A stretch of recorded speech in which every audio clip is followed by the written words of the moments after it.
Welcome to Edinburgh, where the buildings are older than most countries and the pavements are just as dramatic as the weather. Today, we're spending just one day and a night in Scotland's capital. Ambitious? Yes, but Edinburgh rewards the overconfident. We'll climb castle walls, lurk in underground alleyways, get mildly unsettled and stare meaningfully at medieval stonework, as one should. There'll be bagpipes, there'll be questionable taxidermy, and there'll be facts, the kind that sound made up, but aren't, allegedly. Throw in some culinary surprises, equal parts tradition and dare, and you've got yourself a very Scottish itinerary. So wrap up warm and lean in. Edinburgh doesn't shout, but it absolutely whispers.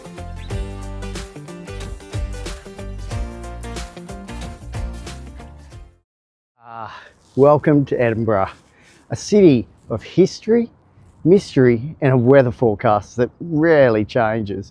It's a city where bagpipes are not just a musical instrument, but in my opinion, a form of torture. So I know you all want to check out the castle, but we're going to leave that till last. We'll come back to it. Let's take a walk around and see what else Edinburgh's got to show us. Of course, no proper day in Edinburgh begins in a rush. First we wander, let the city set the pace. And there's no better place to begin than Dean Village. Quiet, tucked away, and almost pretending the 21st century never happened. As you make your way down toward Dean Village, the pace of the city fades behind you, replaced by something altogether quieter. This was once the heart of Edinburgh's grain milling industry. The water of Leith powered more than a dozen mills here for over 800 years, turning wheat into bread and labour into livelihood. Today, it's mostly power joggers and the occasional sketchbook. It's hard to believe that this was once a bustling industrial zone. The buildings may look like postcards now, but their roots are very much working class. That striking red building on our right is well caught. It was built in the 1880s as model housing for mill workers. As you follow Miller Row alongside the river, you walk in the same path workers would have taken to the mills each day. And tucked just off the path is the miller's wheel, a cast iron reminder of the village's working past. It once turned with the current of the Leith, part of a system that fed the city. And what's perhaps most remarkable is this: the peace, the stillness, the sense of escape, all of it tucked right in the middle of Scotland's capital, a quiet pocket of history where nature and the city seem to have called a truce. From the quiet of Dean Village, we step into something altogether larger in ambition. The National Museum of Scotland doesn't ease you in gently. Its vast central hall was designed in the 19th century to make a statement, and over a century later, it still does. It's light and cavernous and curiously peaceful. There's no real theme here, just a calm confidence that everything belongs as long as it tells part of the story.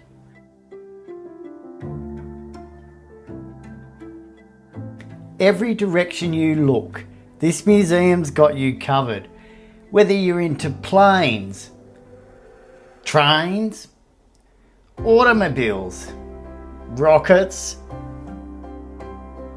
or if heavy machinery puts that pep in your step, no judgment, then this museum has you covered.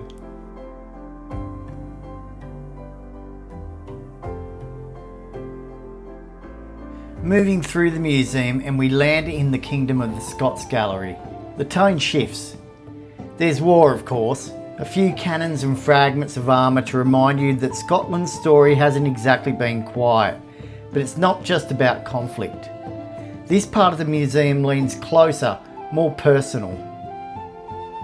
Faith, politics, trade, daily life, all layered together without too much instruction. It leaves space for interpretation and possibly a few educated guesses. Nothing here is shouting, it simply asks you to pay attention. And maybe imagine the hands that shaped what's now behind the glass. So if any of that tickled your fancy, or you just need to get indoors and out of the weather, why not pay a visit? It's free and you might just enjoy yourself.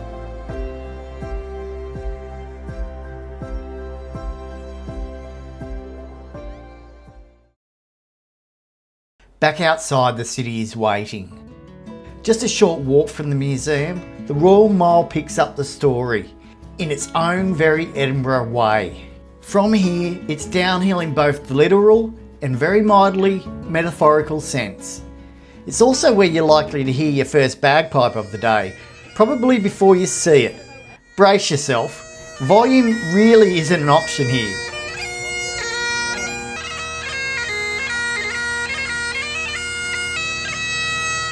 With ears bleeding, we move on. The Royal Mile has been at the centre of Edinburgh's life for centuries, used by monarchs and now mainly tour groups and stag weekends. The buildings along here are mostly 17th to 19th century, though a few of the closest off to the sides are older and noticeably narrower. Just off the mile, Mary King's Close disappears underground, a preserved 17th century street buried beneath modern Edinburgh. No filming allowed, understandably. It's narrow, dimly lit, and gives you a fairly honest impression of how unpleasant life could be at the time.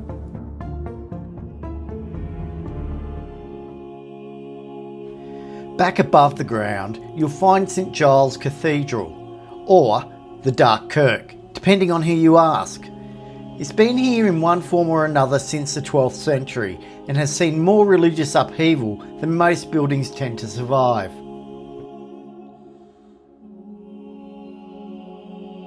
Inside, the noise of the Royal Mile disappears behind us. The stained glass windows cover centuries, saints, scripture, and a few panels that seem more interested in colour than clarity. Above, the ceiling arches in a soft blue pattern. It's said to resemble the hull of an upturned ship, possibly symbolic or just a practical way to make the whole thing feel quietly grand. A row of flags hangs above the pews, a reminder of military history and royal ties.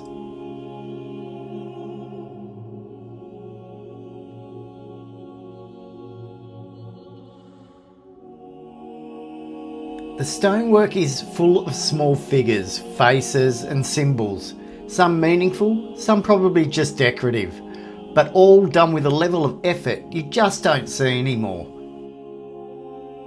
It's not a place that demands attention, but if you give it a bit of time, it tends to hold it.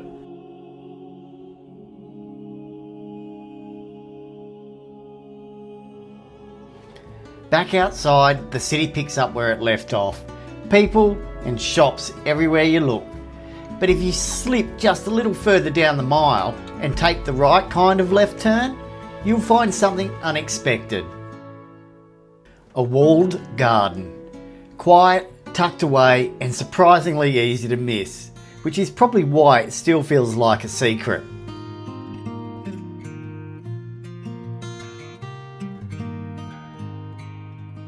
The garden was laid out in the style of the 17th century, geometric, enclosed and meant for quiet reflection. No fountains, no flower beds that change with the season, just structure, shade and somewhere to sit without having to buy anything.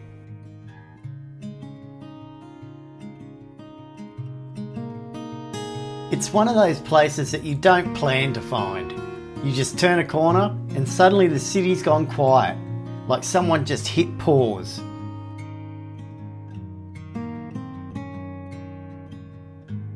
And when you leave, it takes a few steps to realise the traffic never actually stopped. You just didn't hear it for a while.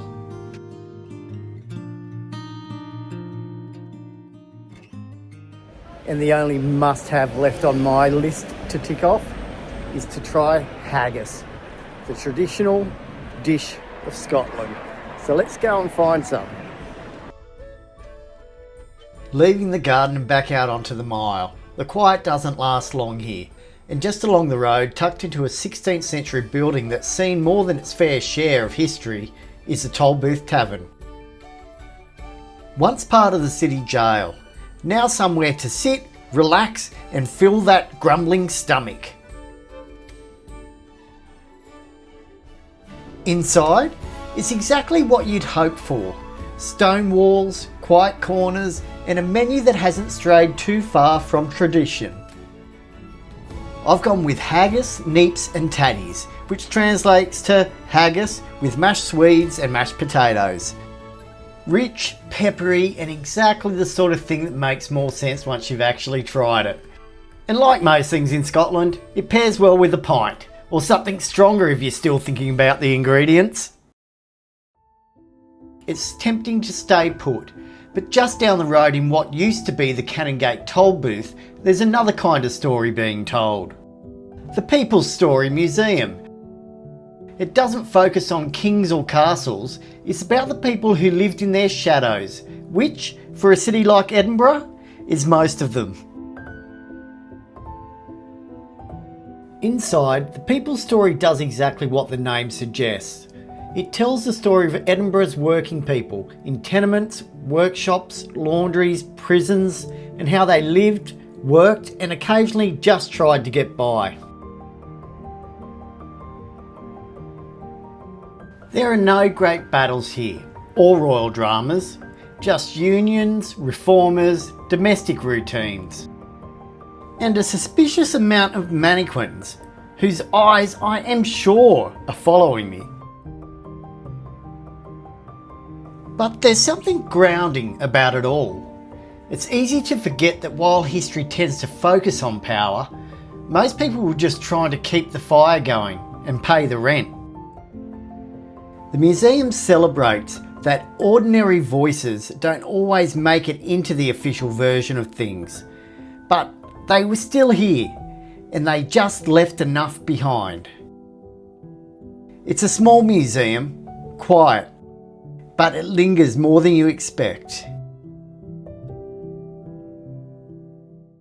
From stories of everyday life, we head to a place that's anything but ordinary. It's hard to overstate how much Edinburgh's castle defines the city, visually, historically, and in terms of altitude. Built into the top of an extinct volcano, it's been here in one form or another for nearly 1,000 years. Though lately, it's always home to a surprisingly relaxed population of rabbits, apparently unfazed by cannon fire or crowds. The current entrance was added in the 1880s, a grand Victorian flourish. Most of the original gateways are long gone, lost to time or siege, depending on the decade.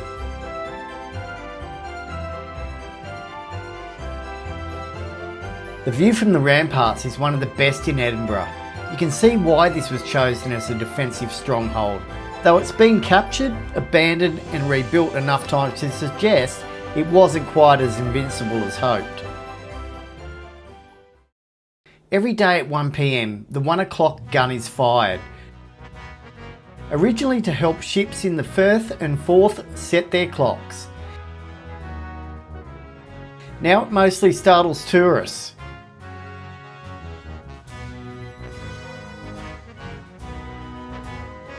In the central hospital square stands a statue of Field Marshal Earl Haig, a figure not without controversy.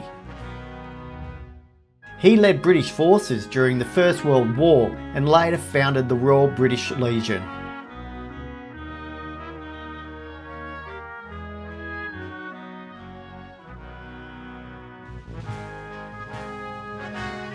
The Regimental Museum inside tells the story of Scotland's military history through medals, banners, uniforms and the long timelines of Scotland's military service. It's detailed, respectfully presented and has that quiet atmosphere shared by most rooms containing swords.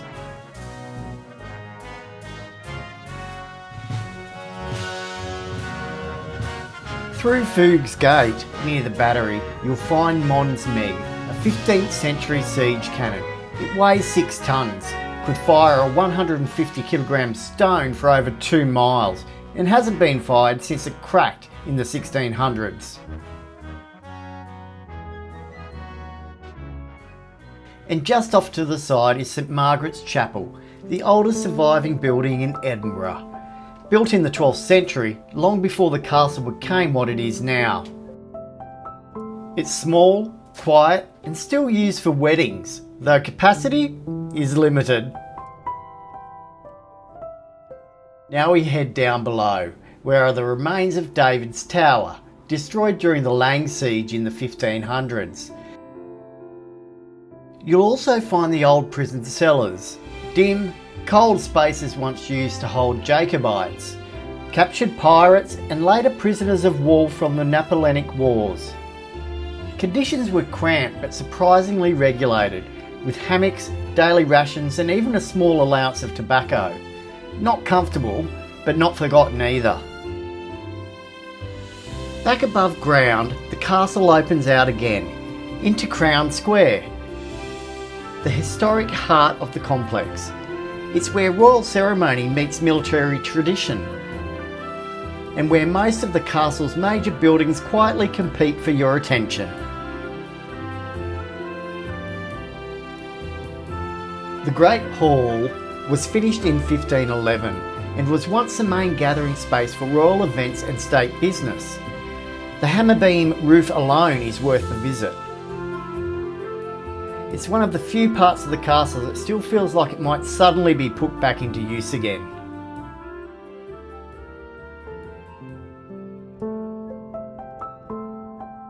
Across the square sits the Scottish National War Memorial, built after the First World War and designed to honour the fallen without glorifying the war itself. Even from the outside there's a weight to it. Still, solid and quietly impressive. The Royal Palace holds the honours of Scotland, the crown, sceptre and sword of state. But no cameras allowed in here. Used in royal ceremonies for centuries and hidden away during Cromwell's campaign, rediscovered and now displayed with the appropriate level of dim lighting and reverence.